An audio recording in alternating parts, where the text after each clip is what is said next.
Good morning students. Biology 12th online class में आप सभी का स्वागत है।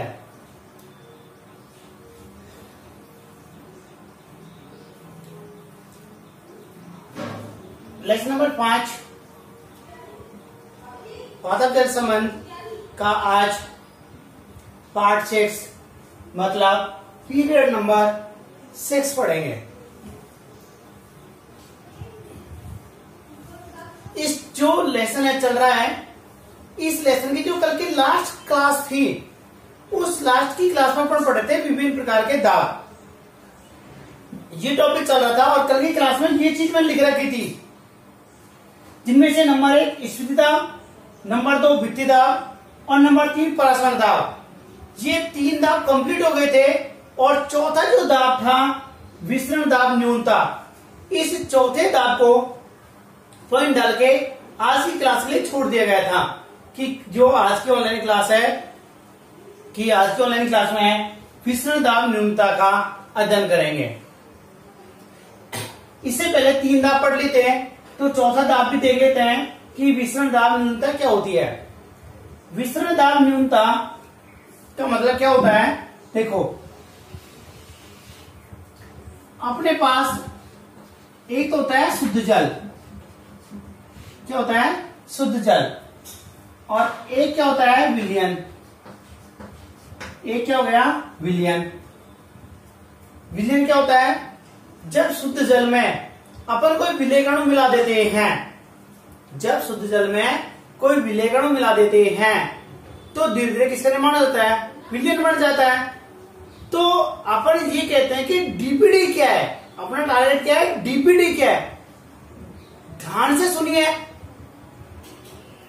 दिमाग लगाना है, 1 मिनट में पूरा समझ में आ जाएगा।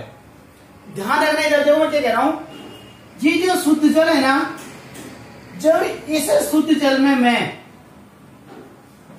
विलेय अणु मिला दूं, क्या कर दूं, इस शुद्ध जल में विलेय अणु मिला दूं मैं, इस शुद्ध जल में जब अपन विलेय अणु मिला देते हैं तो इससे उत्पन्न विसरण दाब, इससे उत्पन्न विसरण दाब और जो विलयन होता है ना, इससे उत्पन्न विसरण दाब का जो अंतर होता है ना, इन दोनों का जो अंतर है इसे क्या कहते हैं, डीपीडी कहते हैं। क्या कहते हैं, डीपीडी कहते हैं। समान ताप एवं वायुमंडलीय दाब पर शुद्ध जल में विलेय अणु मिलाने पर उत्पन्न विसरण दाब और विलयन के विसरण दाब का जो अंतर होता है इसे अपन क्या कहते हैं, विसरण दाब न्यूनता कहते हैं। ये विसरण दाब न्यूनता होती है ना, ये एक प्रकार का चूषण दाब ही होता है। चूषण दाब सुना है, अभी आगे टॉपिक आएगा चूषण दाब, लेकिन आपने चूषण दाब का नाम तो सुना है नहीं सुना हो, लेकिन चूषण दाब की क्रिया को जरूर देखा है। आप कहोगे सर कहां देखा है। अपने जनरली यहाँ जो अपने सिटी में मकान होते हैं, अपने सिटी के मकान तो पूरे कवर होते हैं, पैक होते हैं। लेकिन पहले अपने जो गांव में मकान हुआ करते थे तो चारों तरफ ये मकान है, इस मकान के चारों साइड रूम बनाए जाते थे और बीच में यहाँ ना रिक्त स्थान रहता था। एक गेट यहाँ लगा दिया, एक कमरे गेट यहाँ, एक गेट यहाँ, एक गेट यहाँ, और ये पूरा खाली रिक्त स्थान है, खाली जगह है और ये ऊपर से भी खुला रहता। जैसे ही बारिश यहाँ गिरती तो बारिश गिरेगी तो दरवाजे किसके होते हैं, लकड़ी के होते हैं। जैसे ही लगातार कंटिन्यू बारिश गिरेगी तो वो लकड़ी के जो गेट होते हैं ना, वो पानी का अवशोषण कर लेता है। धीरे धीरे धीरे धीरे धीरे पानी पी के लकड़ी फूल जाती है, और जो लकड़ी फूली है ना, और फूलने पर उस लकड़ी में जो दाब उत्पन्न होता है ना, उसे क्या कहते हैं, उसे चूषण दाब कहते हैं। और पानी का जो अवशोषण होता है ना, उसे क्या कहते हैं, चूषण कहते हैं।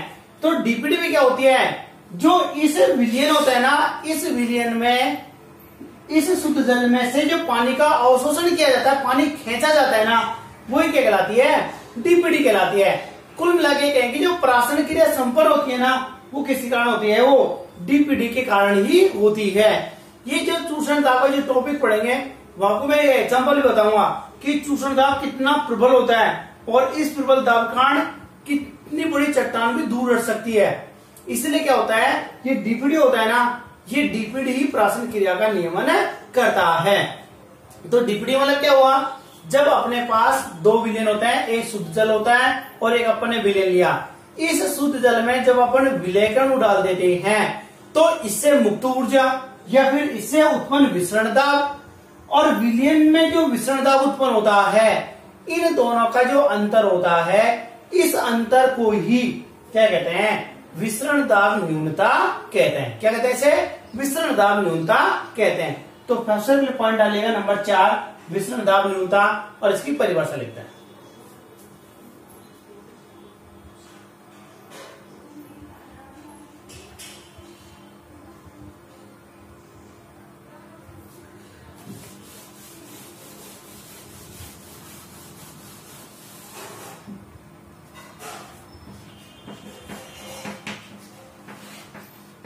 समान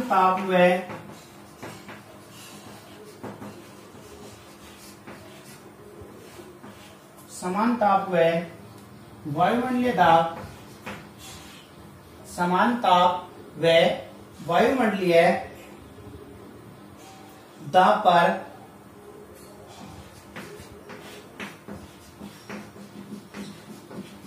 विलयन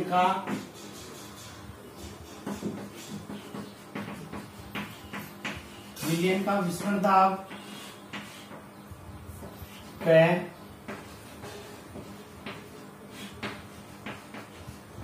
शुद्ध जल में विलय के अणु मिलाने पर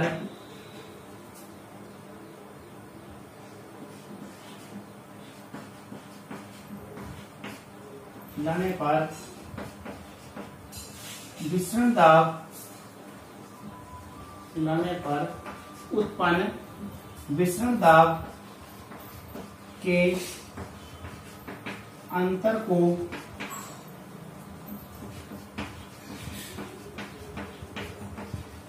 विसरण दाब न्यूनता कहते हैं।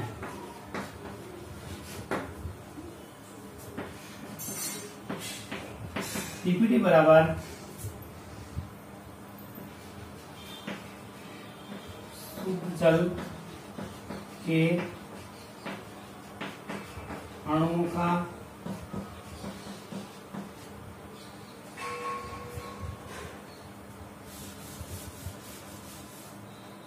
शुद्ध जल में उपस्थित विलय के अणुओं से उत्पन्न विसरण दाब माइनस विलयन का विसरण दाब, ये क्या है, अंतर। इसे क्या कहते हैं, इसे क्या कहते हैं अपन, डीपीडी कहते हैं। इसको अपन जनरली ये भी कह सकते हैं, डीपीडी बराबर ओपी माइनस टीपी। डीपीडी बराबर ओपी माइनस टीपी। ओपी का मतलब ऑस्मोटिक प्रेशर, टीपी का मतलब स्फीत दाब। जो प्राशन दाब और जो स्फीत दाब होता है, इन दोनों का जो अंतर होता है ना, इसे अपन क्या कहते हैं, डीपीडी भी कहते हैं। तो पॉइंट डालिए, विसरण दाब न्यूनता, ये परिभाषा लिखिए और ये दोनों चीज लिखिए, फिर आगे लिखाता हूं मैं। यहां तक उतारिए और यहां से उतारने के बाद आगे मैं पॉइंट लिखाता हूं। इसमें उतारो यहां तक।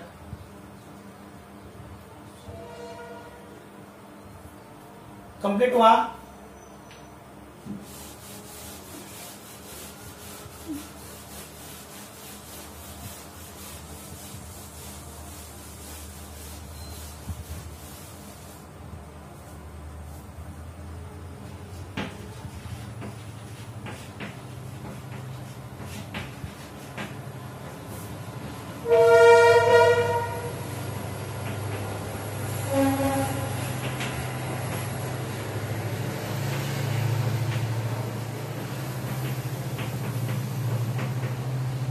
शुद्ध जल होता है ना, इस शुद्ध जल का जो विसरण दाब होता है ना, ये विसरण दाब क्या होता है, ये अधिकतम होता है।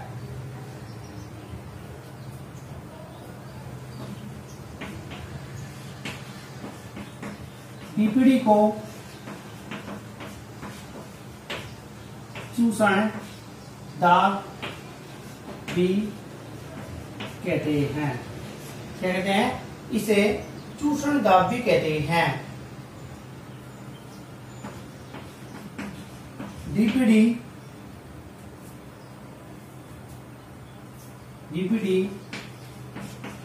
एक प्रकार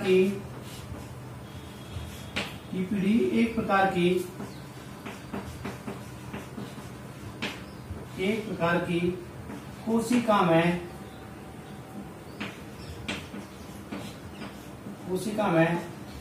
जल की मांग है। मांग का मतलब आवश्यकता है। क्या है? जो कोशिका में जो जल की जो आवश्यकता होती है और पानी खींचा जाता है ना, वो क्या है? एक प्रकार की डीपीडी होती है।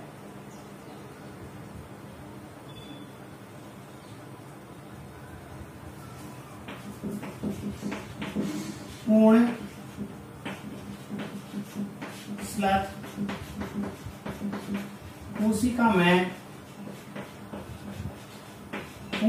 कोशिका में डीपीडी अधिकतम होती है। जो स्लथ कोशिका होती है, इस स्लथ कोशिका में डीपीडी अधिकतम होती है। तो इसका मतलब क्या हुआ कि जो पूर्ण स्लथ कोशिका हो जाएगी तो डीपीडी शून्य हो जाएगी। पूर्ण स्फीत कोशिका में डीपीडी का मान शून्य होता है। क्या होता है? डीपीडी का मान शून्य होता है। तो अपने पास मैंने कुछ पॉइंट्स आपको लिखा है। विसरण दाब न्यूनता के परिभाषा लिखाई थी, पॉइंट डाल दिए थे, और कुछ पॉइंट्स हैं, इन पॉइंट्स को भी इसके साथ ही नोट कर लीजिए।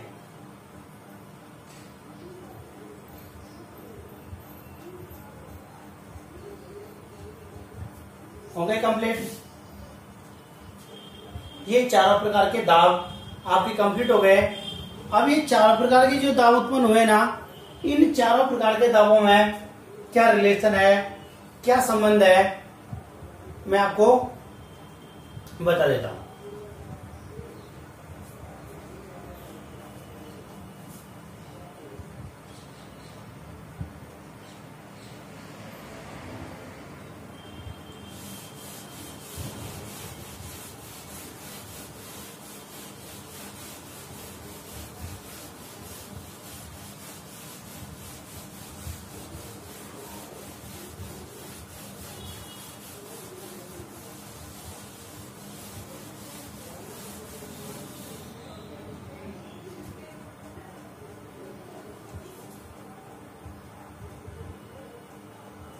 पॉइंट डालिए।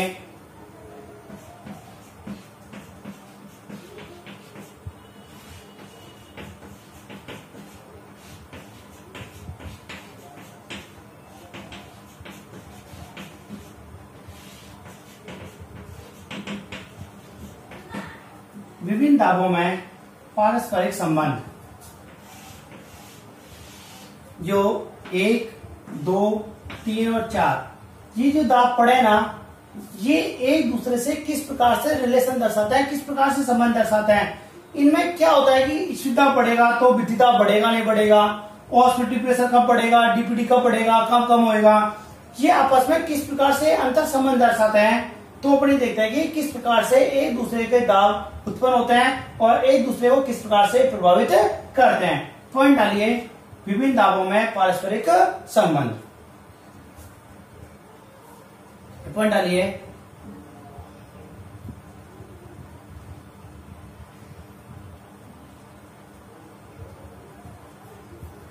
पॉइंट डाल लिया। अपन ने लास्ट में पढ़ा था डीपीडी, और मैंने आपको डीपीडी में एक चीज पढ़ी लिखाई थी कि डीपीडी बराबर ओपी माइनस टीपी। जस्ट अभी जो लास्ट टॉपिक पढ़ा है डीपीडी, उसमें पढ़ना पड़ा था डीपीडी बराबर ओपी माइनस टीपी, जहां ओपी बराबर परासरण दाब और टीपी बराबर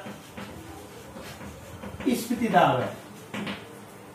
ओपी बराबर परासरण दाब और टीपी बराबर स्फीति दाब। कंप्लीट। इसको बड़ी ये भी कह सकते हैं कि परासरण दाब व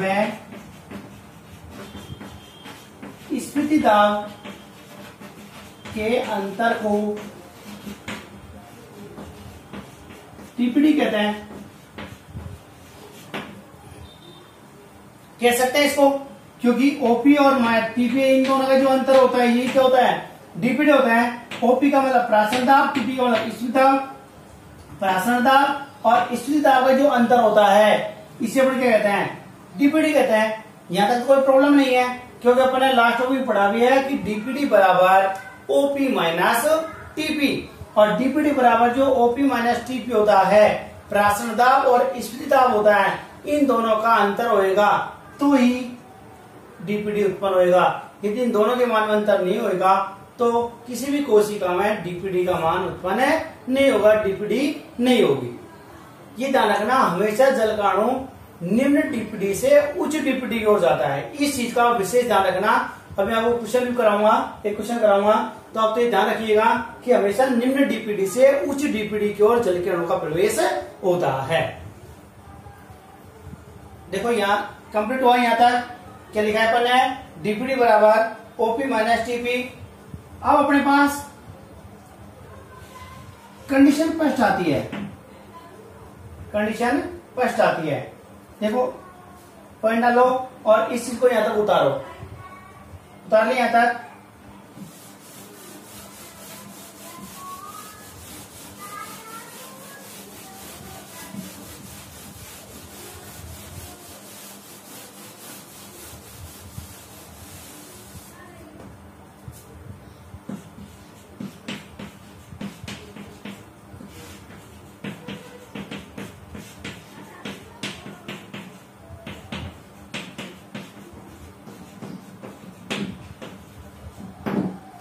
क्या लिखा था मैंने अभी लास्ट, डीपीडी बराबर ओपी माइनस टीपी, ये पढ़ लिया था, लिख भी लिया था, और अपन चल रहे थे कंडीशन फर्स्ट पर, ये अपने लेकर के छोड़ दिया था। अब दो कंडीशन है, एक तो अपने पास होती है पूर्ण स्फीत कोशिका, एक तो कौन सी होती है, पूर्ण स्फीत कोशिका होती है, और एक क्या होती है अपने पास में, पूर्ण स्लथ कोशिका होती है। दो कंडीशन पढ़ेंगे, एक पूर्ण स्फीत होती है और एक पूर्ण स्लथ होती है। तो कंडीशन नंबर 1 डालिए, जब कोशिका पूर्ण स्फीत हो, पॉइंट डालिए इसमें, कंडीशन फर्स्ट में है जब कोशिका पूर्ण, जब कोशिका पूर्ण स्फीत हो, और एक कंडीशन ये है कि जब कोशिका पूर्ण स्लथ हो। जब अपने पास पूर्ण स्फीत कोशिका होती है,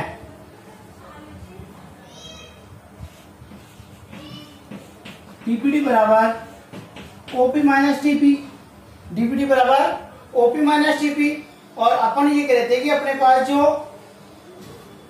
पूर्ण स्फीत कोशिका होती है, पूर्ण स्फीत कोशिका में टीपी का मान क्या होता है, अधिकतम होता है। जब टीपी का मान अधिकतम होएगा और जब ओपी का मान भी होएगा तो उस समय क्या हो जाएगा, डीपीडी का मान क्या होएगा, 0 होएगा। क्या लिखा है, डीपीडी बराबर ओपी माइनस टीपी। जब कोशिका पूर्ण स्फीत होती है तो डीपीडी बराबर 0 क्या होता है, तो उस समय डीपीडी बराबर क्या होता है, 0 होता है।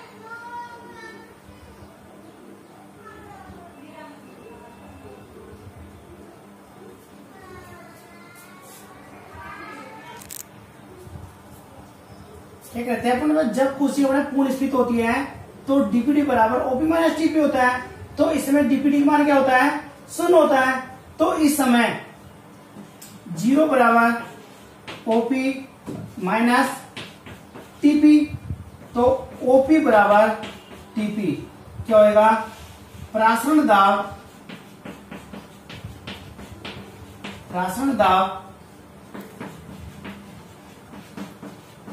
स्फीति दाब के बराबर होता है।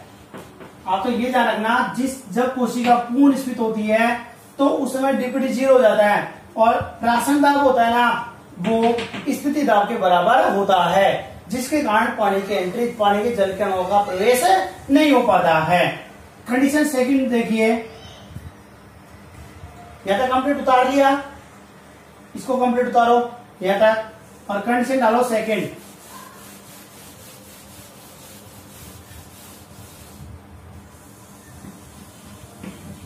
जब कोशिका स्लथ हो, क्या लिखेंगे, डीपीडी बराबर ओपी माइनस टीपी। तो इस समय टीपी क्या होता है, 0 होता है, 0 होता है, क्योंकि स्लथ कोशिका में टीपी का मान क्या होता है, नगण्य होता है, 0 होता है। तो क्या लिखेंगे, डीपीडी बराबर ओपी माइनस 0, तो डीपीडी बराबर ओपी। तो इस समय जो डीपीडी होगी ना, डीपीडी का मान परासरण दाब के बराबर होता है। ये दो कंडीशन पड़ी है अपन ने, जब कोशिका स्लथ होती है और जब कोशिका स्फीत होती है तो डीपीडी का मान ओपी के बराबर होता है, और जब कोशिका पूर्ण स्फीत होती है तो परासरण दाब स्फीत दाब के बराबर होता है, डीपीडी का मान 0 होता है। ये दो प्रकार की जो कंडीशन थी, मैंने आपको दोनों प्रकार की कंडीशन बताई है। एक बार दोबारा इन दोनों को मैं तुलनात्मक बता देता हूं। देखो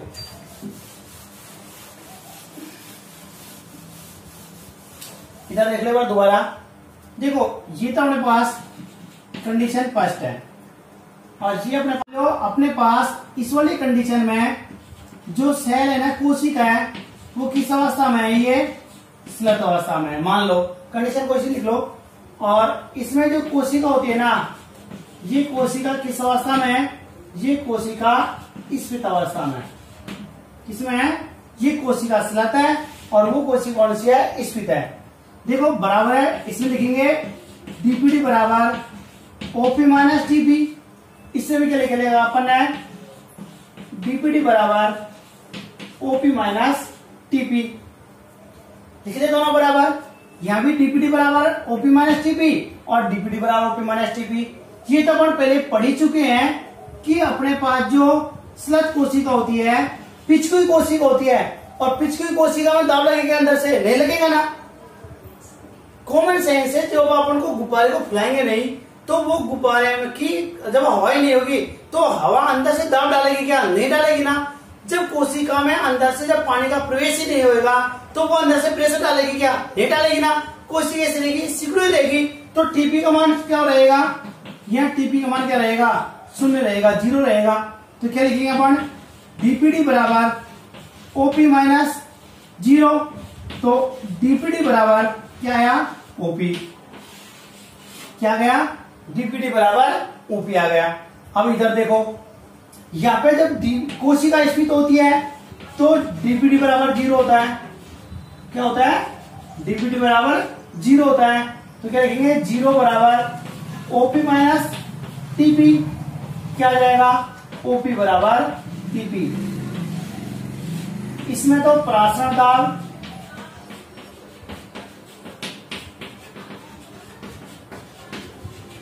स्फीति दाब के बराबर होता है।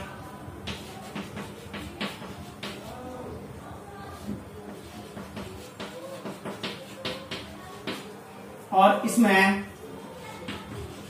डीपीडी परासरण दाब के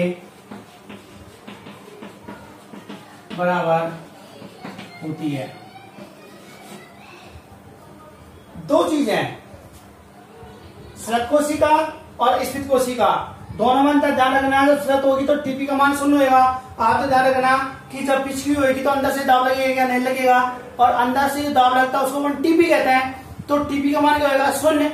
और जब कोशिका स्फीत अवस्था में होती है तो वहां क्या आएगा, डीपीडी का मान शून्य आएगा।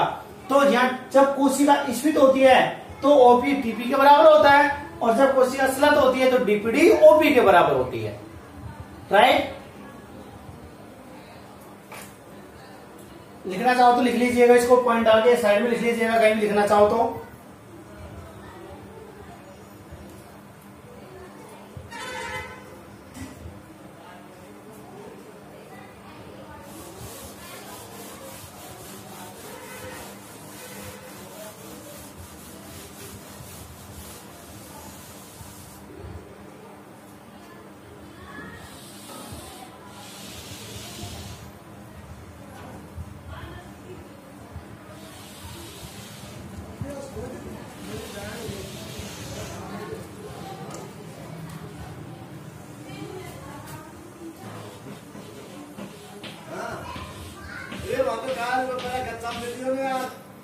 आप खिड़की की बनानी चाहिए, वेट की लगा दी सारी, अब तो खिड़की दी। हाँ आपके घर में चल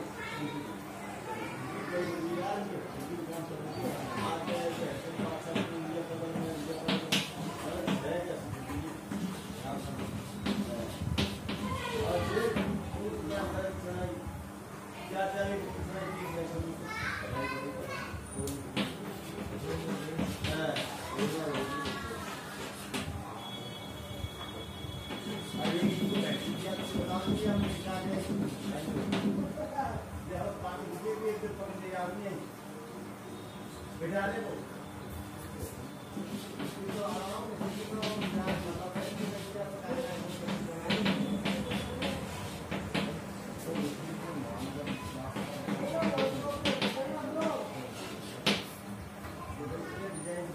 अभी जो कंडीशन पड़ी थी उस कंडीशन को अपन देखें तो अपन कहते हैं कि जैसे जैसे कोशिका स्फीत होती जाएगी तो कोशिका स्फीत होते होते डीपीटी का मान कम हो जाएगा,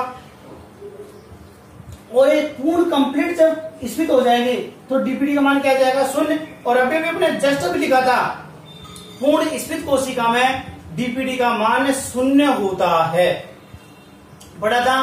तो इसलिए क्या होता है, जैसे जैसे कोशिका स्फीत अवस्था में जाती है संतुलित अवस्था से, वैसे वैसे डीपीडी का मान शून्य होता जाता है। ये ओपी में, टीपी में और डीपीडी में इस डायग्राम के द्वारा जो रिलेशन है वो भी मैंने आपको बता दिया। ठीक है, ये आपका विभिन्न प्रकार के दाब हैं वो कंप्लीट हो चुके हैं। एक छोटा सा डायग्राम और है, मैं आपको बना देता हूं, इसको बनाइएगा।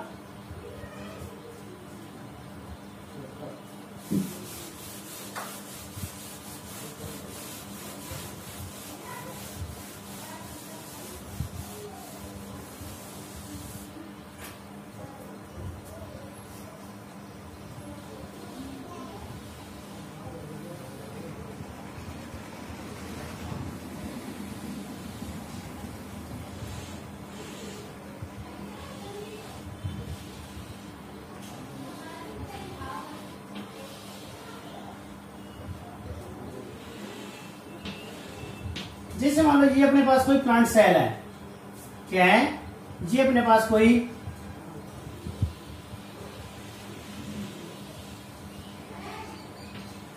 कोई पादप कोशिका हो गई। ठीक है, अब देखो अंदर से बाहर की ओर, यहां से बाहर की ओर ये जो दाब उत्पन्न होता है ना, इसको अपन कहते हैं टीपी। क्या कहते हैं, टीपी कहते हैं। और जो इस दाब को रोकने के लिए बाहर से जो अंदर के जो दाब लगता है ना, इसको अपन क्या कहते हैं, डब्ल्यूपी कहते हैं, वॉल प्रेशर कहते हैं। ये अपने पास क्या हो गया, ऑस्मोटिक प्रेशर हो गया। और जो डीपीडी है वो इसकी स्लत और स्फीत अवस्था भी डिपेंड करता है कि स्फीत अवस्था होगी तो डीपीडी शून्य होगा, स्लत होगा तो डीपीडी का मान अधिकतम होगा। तो ये क्या है, ये दाबों में कैसे लगेगा, टीपी का मान बाहर की ओर लगेगा WP अंदर की ओर लगेगा और ऑस्मोटिक प्रेशर होता है वो हमेशा शुद्ध से अशुद्ध की ओर प्रवाहित होता है। इस प्रकार से अपने पास जो तीनों प्रकार के जो दाब उत्पन्न हुए हैं वो इस प्रकार से संपन्न होते हैं। ठीक है, ये विभिन्न प्रकार के दाब हैं, इन दाबों में संबंध कंप्लीट हो गया। एक मैं क्वेश्चन लिखा देता हूं आपको, डीपीडी से संबंधित है, कई बार पूछा भी गया है।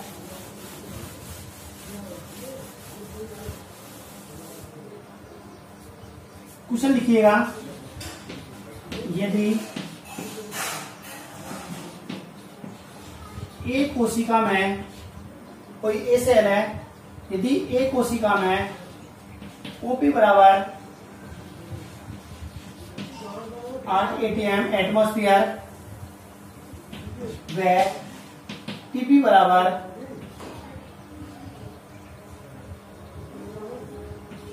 4 atm तथा बी सेल में ओपी बराबर 6 atm व टीपी बराबर 4 atm हो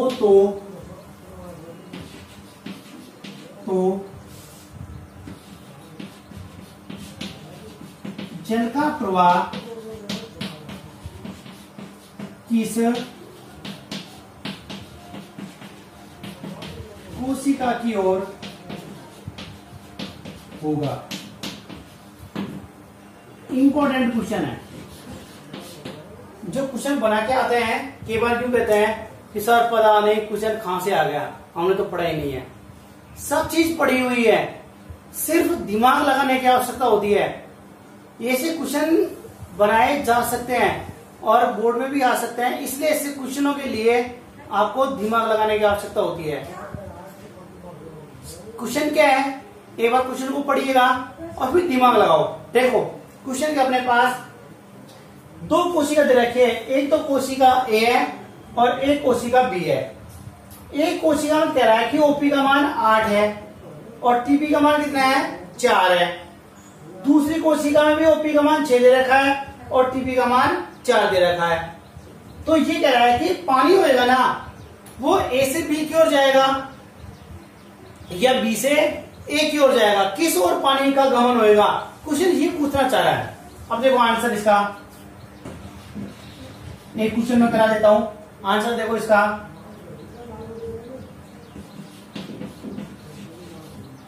ए सेल के लिए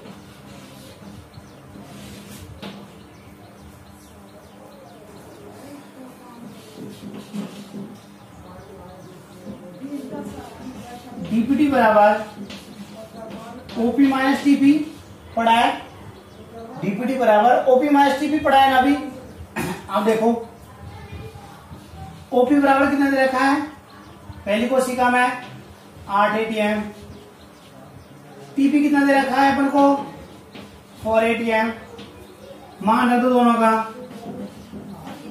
डीपीटी बराबर 8 माइनस 4, तो डीपीटी बराबर कितना आया, 4 atm आया।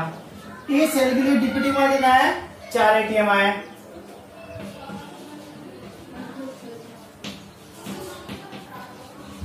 बी सेल के लिए देखो, बी सेल के लिए अपन को डीपीटी बराबर ओपी माइनस टीपी।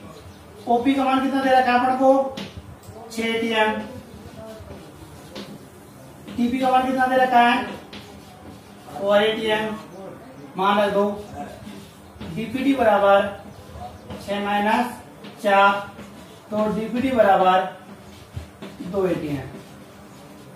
अब बहुत सारे स्टूडेंट्स क्या करते हैं, यहां तक कर देते हैं, फिर वो दिमाग में आता है कि हमेशा उच्च से निम्न की ओर जाता है।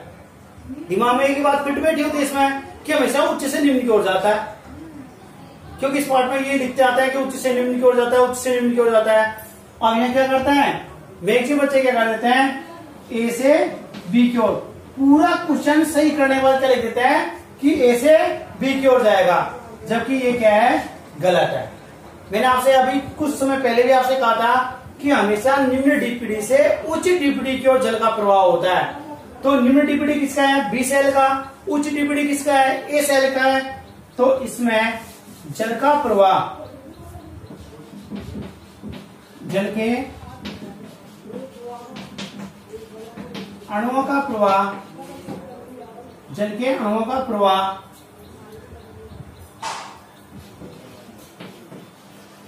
बी सेल से ए सेल की ओर होगा। क्या होगा? ए सेल की ओर होगा।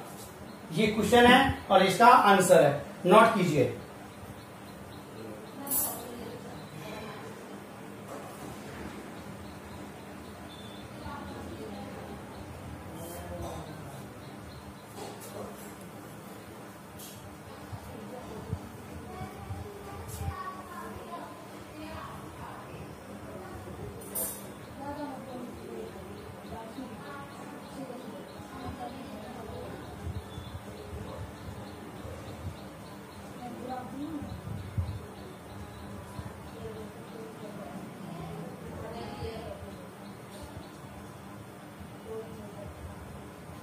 हो गया?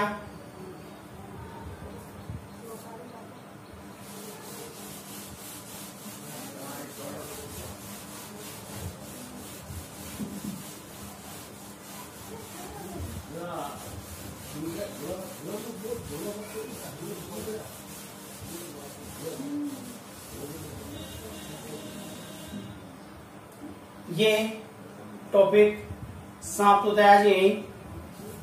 इस लेसन के 6 पार्ट कंप्लीट हो चुके हैं, 6 क्लास हो चुकी हैं। अब इसमें जन विभव, चूषण दाब अभी और पॉइंट्स बच रहे हैं जिनको नेक्स्ट क्लास में पढ़ेंगे। लेकिन मैंने आपसे हमेशा यही कहा है कि अभी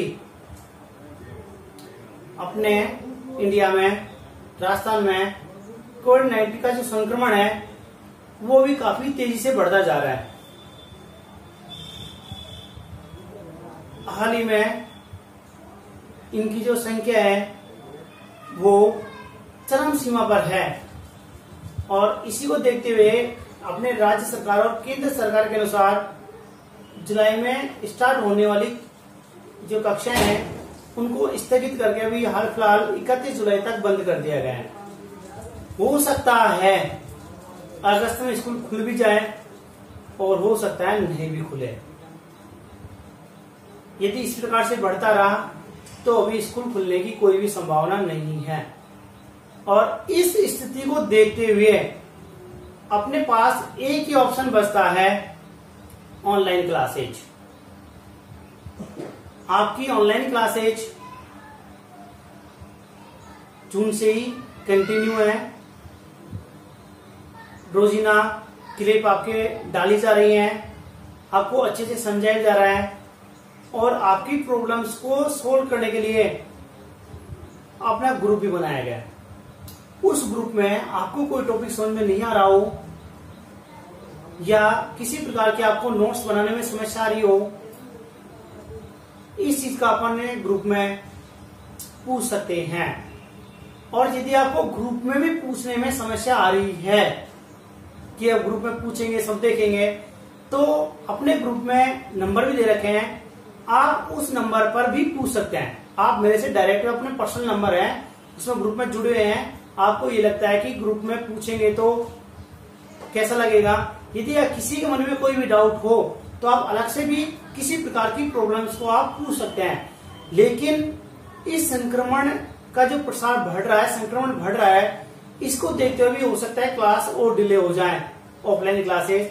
इसीलिए आपको साथ के साथ नोट्स तैयार करना है और साथ के साथ ही आपको अध्ययन करते जाना है। ये मत सोचिएगा कि ऑफलाइन क्लास चालू होगी तो सर इन लेसन को दोबारा कराएंगे, क्योंकि अभी स्थिति का कोई पता नहीं है। यदि अपने पास टाइम कम मिलता है तो अपने पास नोट्स तैयार मिलेंगे, इनको ऑफलाइन में एक बार इनको समझा देंगे, लेकिन लिखाना उस समय संभव नहीं होएगा। और क्योंकि अभी जुलाई का महीना निकल जाएगा तो अपन काफी डिले हो जाएंगे, सिलेबस बायो का लेंदी है। इसीलिए आप लोग अपने साथ के साथ नोट्स तैयार करते जाएं और अपनी पढ़ाई को जारी रखें। किसी प्रकार के ये मत सोचना कि क्लास हो जाएगी, ऑफलाइन क्लास होगी तभी पढ़ेंगे, अभी ऐसी कोई संभावना नहीं है। इसलिए आप लोग अपने नोट्स तैयार रखें, और नोट्स तैयार करने के साथ साथ आपके पास अच्छा भी मौका है कि घर पे पूरा टाइम मिल रहा है, पढ़ाई भी घर पे मिल रही है, अध्ययन करना भी आपको घर पे मिल रहा है, तो इससे अच्छा और क्या हो सकता है। आज क्लास को यही समाप्त करते हैं, कल नेक्स्ट टॉपिक का अध्ययन करेंगे।